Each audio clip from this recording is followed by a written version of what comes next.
Hi, everybody. Thank you for being here.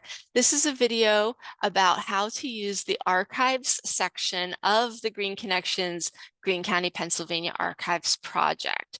So we are starting here on our homepage at greeneconnections.com. And when you come here, you will see that we actually have a number of different sections on our website where you can look for different kinds of records. And there's a lot of material here. We really encourage you to explore these different areas. Today, we're going to focus on the archives section, which is the main portion of our site where we've really dedicated our work for over 20 years now, pulling this information together. So these are photographs and documents shared by families, repositories, organizations, offices related to local and family history. And so when you come in here, this is the web page dedicated to the archives. So there's a lot of instructional material here to help you navigate the archives. When you click on this button here, this Enter the Archives button, that's when you're actually going to get into where you can see the images, and we're going to do that in just a moment. You can explore the different sections of this web page to find additional information. The video demo will be right here, so you can come back and watch it again. The collections list is how we organize the materials that are shared with us. So they're organized by provenance, by who has donated them, by the families that collected them.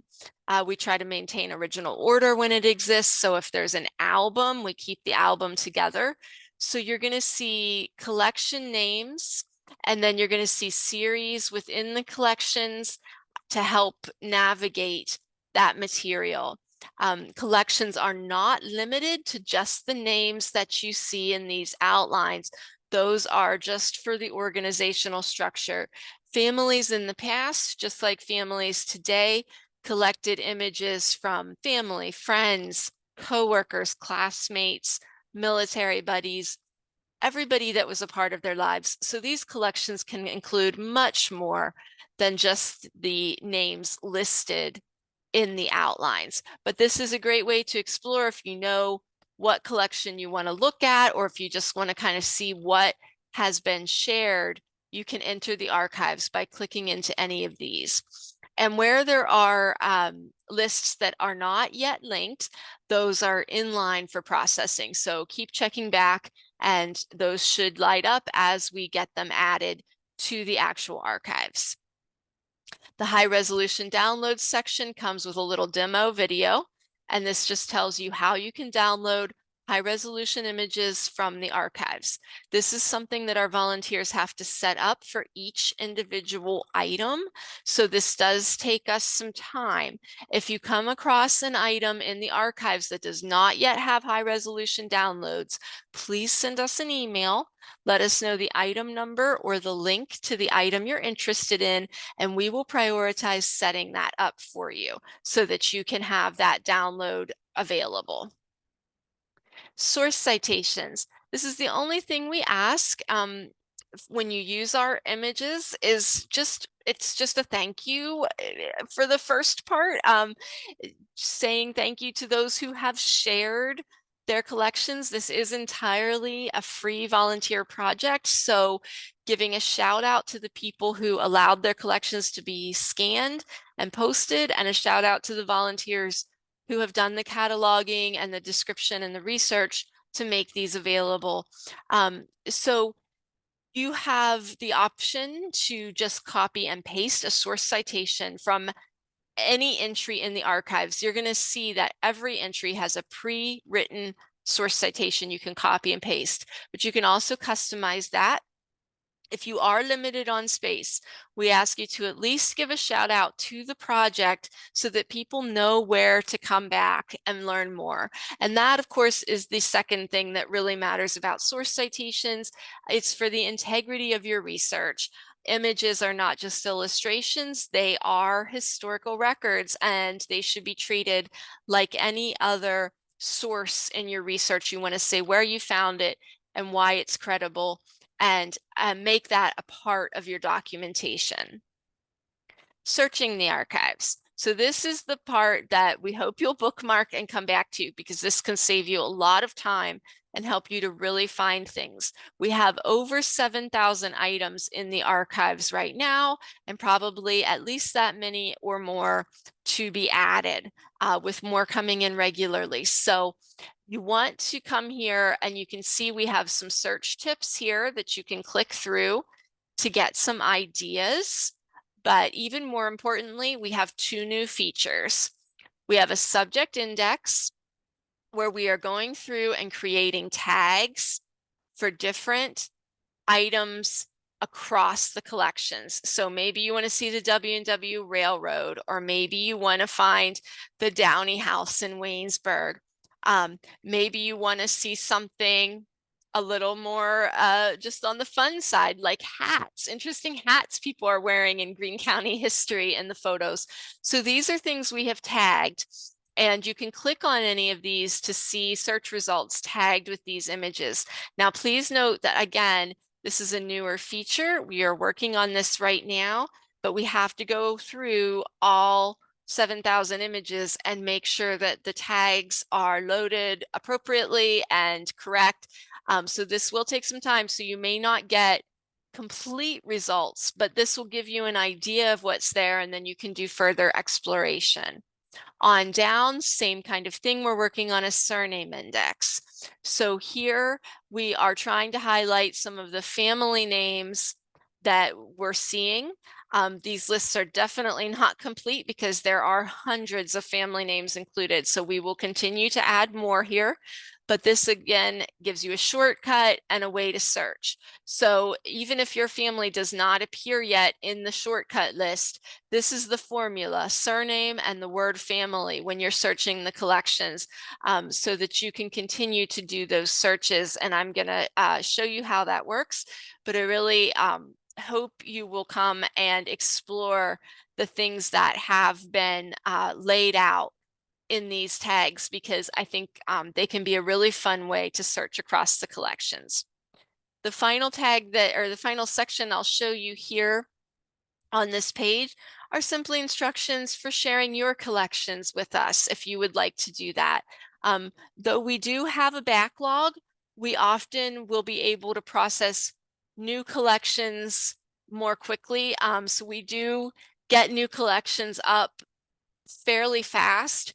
And then we alternate that with working on our backlog. And that's partly because we've just learned a lot over the years, and we know what questions to ask and what things to do when we scan, and how to work with you on your collection to make the processing a little more quick when we scan a collection today than when we did 15 or 20 years ago. So you'll see here a donor form, which you'll want to look at and ask us any questions to give your permission for your collection to be included.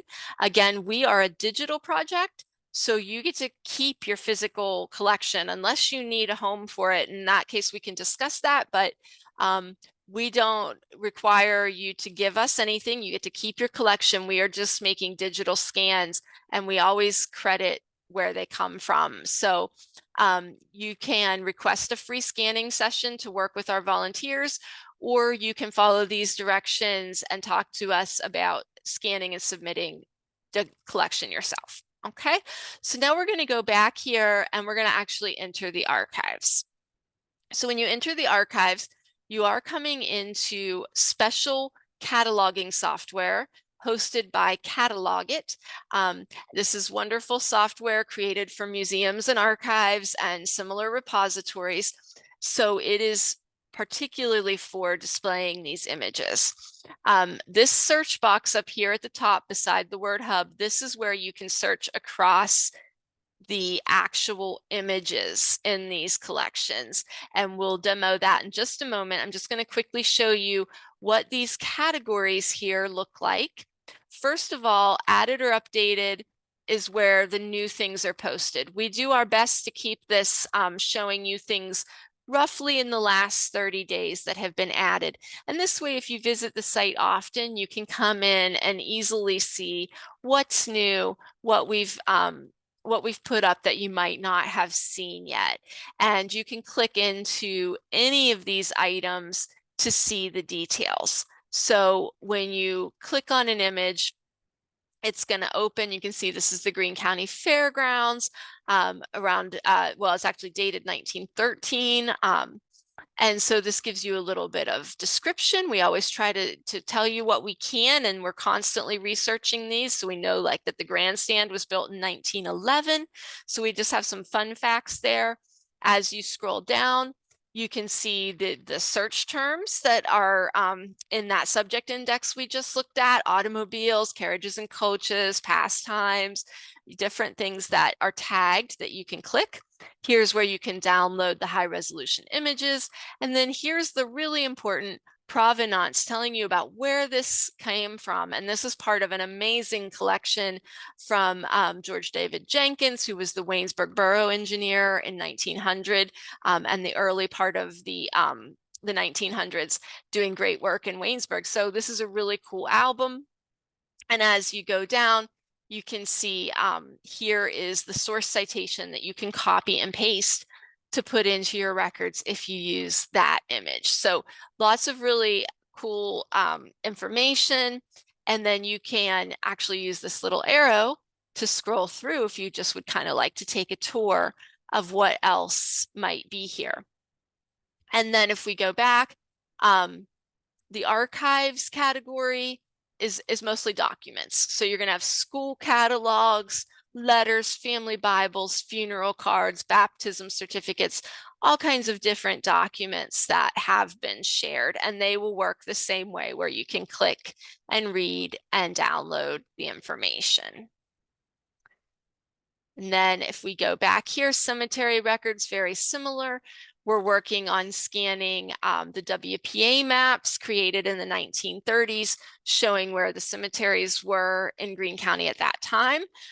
There are between 400 and 600 cemeteries in Greene County, so there's a lot to keep track of. We are working on getting these added. There are some other records as well in this category.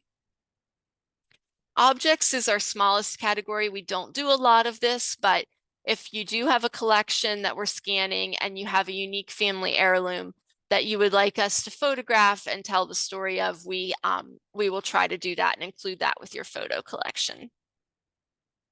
And of course, the main thing is the photos. So this is the most important part of our project. We work really hard on this. We appreciate community involvement in this because of everyone working together. Hundreds of photos have been identified. There are just so many different images here showing different parts of the county, families, places, so many things. So you can, again, click in here, read the information. You can just kind of take a tour, but there's a lot of stuff to explore. So now we'll go back and just do some searches across the collections. You can get back to our website anytime by clicking this little button, and that's going to take you back. And again, you can go back here to the archives section, search the archives, and use these tables to get right to the links you might be interested in. But if you want to do your own searches here, you're going to use those terms very similarly. You're going to put them up here in the search box. So if you want to look for a family collection or a family represented, you're going to type the last name and the word family, and you're going to put that into quotes because there's so much text in these collections. Putting anything that's more than one word within quotes is going to help you to narrow your search. And then you're going to get to see what comes up for that surname, for that family name. And again, any of these things you can click on. You can see the detailed information. You can download high resolution images. It's all going to be there for you to interact with. So you can go through, you know, and engage with each of these different pictures. And if we go back, you can also do other things, like one of the subject index terms is log cabins. And so if you pull that up, you're going to get to see a variety of log cabins from across the county and what we know about them. You'll see some of them are unidentified. If you can help us to identify those, we'd love to hear from you. But again, lots of different things that you can click on and interact with across the collections. And you can also try things like football or music, all kinds of different terms that are going to bring up interesting results. If you do want to look for an individual, you want to do last name first. And again, if you go back to the searching tips, you'll see across here where these little tips are, that there's some directions for searching for a person, just as a reminder. And you're going to again put the quotes around. So you can do last name, first name, and you should get some good results that way. If you have a real common name, you may get a lot of results, you know, so if it's John Smith, Smith John, you may get a lot of results. And so if that happens, you can continue to add maybe a middle initial, which may be too much detail, or you can add a middle name. You can keep exploring what's there to see if you get the results that you'd like. This is all going to depend on how we have been able to identify the people in the picture, of course. So with women, you want to always look by maiden name, but if you aren't finding them, also make sure you check by married name. It's very possible that we may have an incomplete identification on a person, especially women who are more likely to have changed their names during their lives. So you can also look for close relatives like fathers, husbands, to see if the women appear in pictures with them. And again, if you find any incomplete identifications, we would love to hear from you and be able to improve our captions. So those are some things, just some search tips and some things for exploring the collections. And again, when you're back here on the website, any questions, any corrections, any conversation you want to have, use this About Us contact page. You'll see our volunteers here and a little bit about us, and also our web email so that you can contact us. So I hope that helps you to get started with the site, and really hope that you're able to explore and find your family or your house or your community and enjoy some great photos and opportunities there. So thank you so much, and hopefully you will have fun finding photos.